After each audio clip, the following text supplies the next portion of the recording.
নির্বাচিত হয়ে শপথের পর প্রথম কাজ হিসাবে চুনারুঘাটের মরা খোয়াই নদী পরিষ্কার ও দখলমুক্ত করতে কাজ করছেন হবিগঞ্জ ৪ আসনের নির্বাচিত সংসদ সদস্য ব্যারিস্টার সুমন।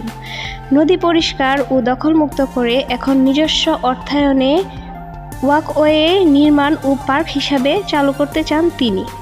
বিডি ক্লিন কর্মী বাহিনী এই নদী পরিষ্কার শুরু করে।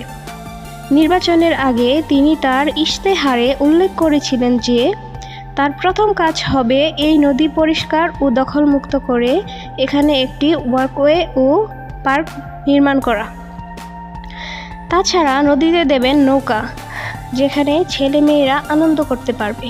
প্রতিশ্রুতি অনুযায়ী সংসদ সদস্য হয়ে শপথ নিয়ে প্রথমেই তিনি এ কাজে হাত দিয়েছেন। ব্যারিস্টার সুমন বলেন, পুরান নদীর ময়লা পরিষ্কারের মধ্য দিয়ে আমার কাজ শুরু হলো।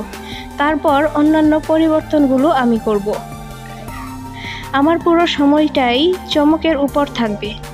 এটা আমি দেখাবো যে একজন এমপি চাইলে একটা এলাকার মানুষের ভাগ্য কতটুকু পরিবর্তন করতে পারে।